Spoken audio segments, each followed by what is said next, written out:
Levitico Kapitulo 4. Ang mga halad tungod sa mga sala nga dili tinuyo. Og nagsulti si Jehovah kang Moses nga nagaingon. 2. Sultihi ang mga anak sa Israel sa pag-ingon. Kung ang usa ka tawo makasala sa walay pang hibalo sa bisan unsa sa mga sugo ni Jehovah tungod sa mga butang nga dili angay buhaton ug magabuhat hinuon sa usa niini. 3. Kung ang saserdote nga dinihog makasala sa pagkaagi nga mahiangin sa pagpakasala sa katawhan, nan pahalara siya kang Jehovah tungod sa iyang sala nga nabuhat ug usa ka laking nati sa baka nga walay ikasaway alang sa halad tungod sa sala. 4.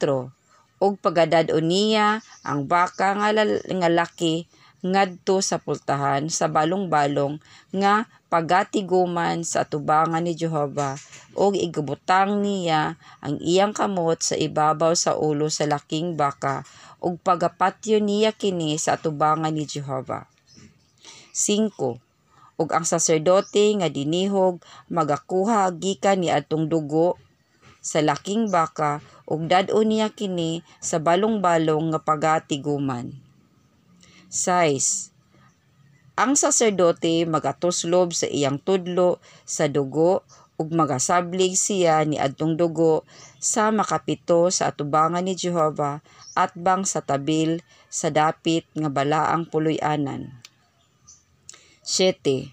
Ug ang saserdote magabutang sa dugo sa ibabaw sa mga sungay sa halaran sa insenso nga mahumot, nga anaa sa balong-balong nga pagatiguman sa atubangan ni Jehovah. Og igayabo niya ang tanan nga dugo sa laking baka diha sa tungtunganan sa halaran sa halad nga sinunog, nga anaa sa pultahan sa balong-balong nga pagatiguman. 8.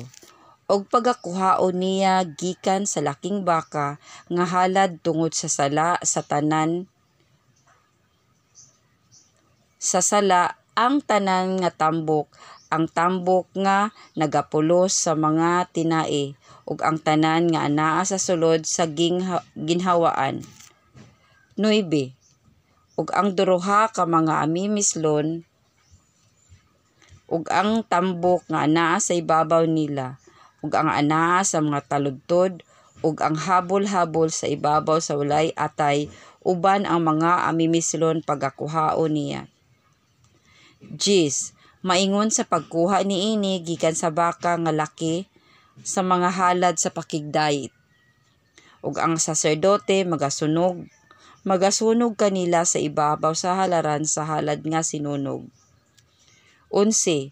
Ug ang panit sa laking baka ug ang tanan nga unod uban ang iyang ulo ug ang iyang mga paa ug ang iyang tai. 12.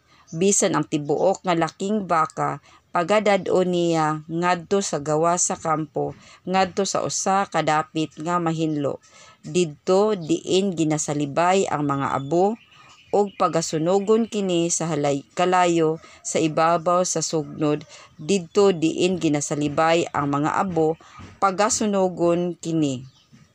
13. Ug kung ang tibuok nga katilingban sa Israel nga mga sayop ug ang sayop ginatago sa mga mata sa katilingban ug nakagbuhat sila sa bisan unsa batok sa usa sa mga butang nga gidili ni Jehovah ug mga sad-an sila. 14. Sa diha nga mahibaluan na ang sala diin sila na nagpakasala ang katilingban magahalad og usa ka laking nati sa baka tungod sa sala nga pagadad-on nila kini ngadto sa atubangan sa balong-balong nga pagatiguman. 15. Ug ang mga ansyano sa katilingban managbutang sa ilang kamot sa ibabaw sa ulo sa laking baka sa atubangan ni Jehovah. Ug sa atubangan ni Jehovah pagapatyo nila kadtong laking baka. 16. Ug ang saserdote nga dinihog magadala sa dugo sa laking baka ngadto sa balong-balong nga pagatiguman. 17. Ug ang saserdote magatuslob sa iyang tudlo sa maong dugo ug magasablig niini sa makapito sa tubangan ni Jehova sa atbang sa tabil. 18. Ug siya magabutang niadtong dugoa sa ibabaw sa mga sungay sa halaran nga anaa sa atubangan ni Jehova sa balong-balong nga pagatiguman. Og igabubo niya ang tanan nga dugo sa tungtunganan sa halaran sa halad nga sinunog nga anaa sa pultahan sa balong-balong nga pagatiguman.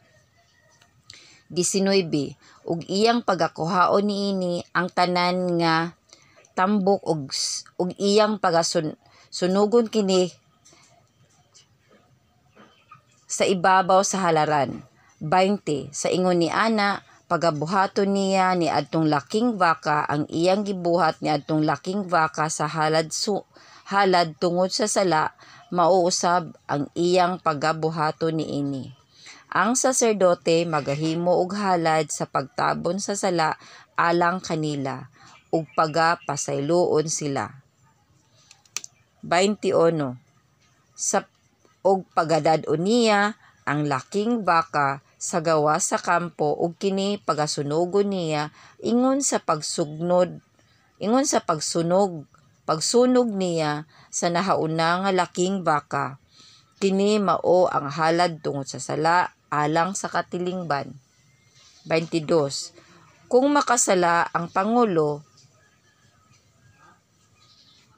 ug sa walay pagpanghibalo, mahimo niya ang bisan usa sa tanang mga butang nga gisugo ni Jehova nga iyang Dios nga dili pagabuhaton ug sad-an siya. 23. Kung ang iyang sala diin nakasala siya, gipahibalo kaniya magadala siya sa iyang halad nga usa ka kanding nga laki nga walay ikasaway. 24. O igabutang niya ang iyang kamot sa ibabaw sa ulo sa kanding nga laki o kini pagapatyo niya sa dapit diin ginapatay ang halad nga sinunog sa atubangan ni Jehova, kini mao'y halad tungod sa sala. 25.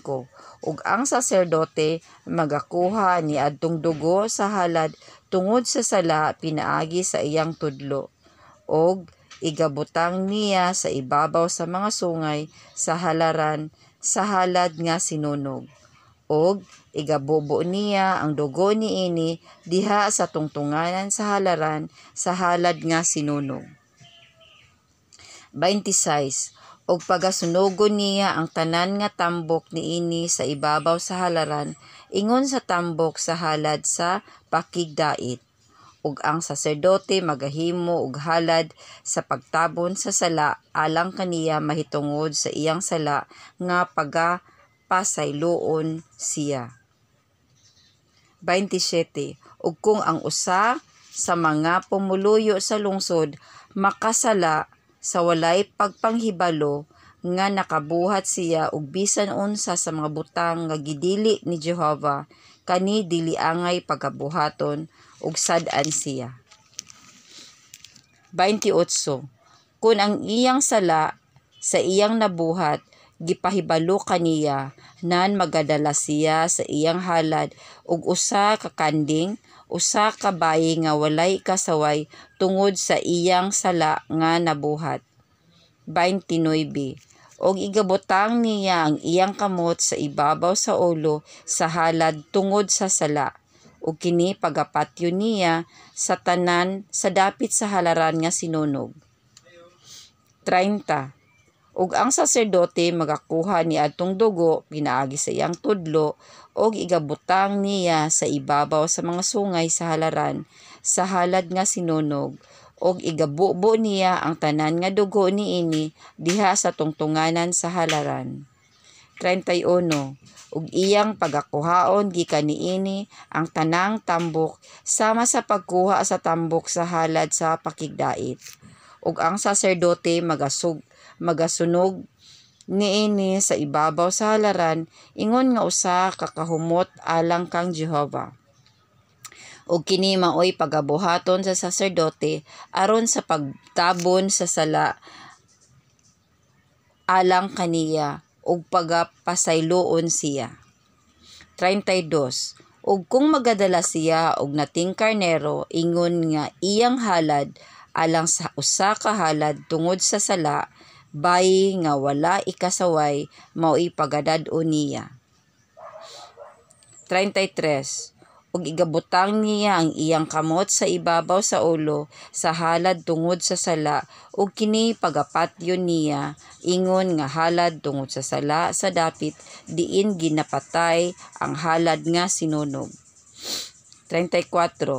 Ug ang saserdote magakuha sa dugo sa halad tungod sa sala, pinaagi sa iyang tudlo, ug igabutang niya sa ibabaw sa mga sungay sa halaran sa halad nga sinunog, ug igabubo niya ang tanan nga dugo diha sa tungtunganan sa halaran. 35. Ug iyang pagakuhaon gikan niini ang tanan nga tambok sama sa pagkuha sa tambok sa halad sa pakigdait, ug sila pagasunogon sa saserdote sa halaran sama sa halad nga sinunog alang kang Jehova. Ug ang saserdote magabuhat alang kaniya sa usa ka pagtabon sa sala mahitungod sa iyang sala nga iyang nabuhat, ug pagapasayloon siya.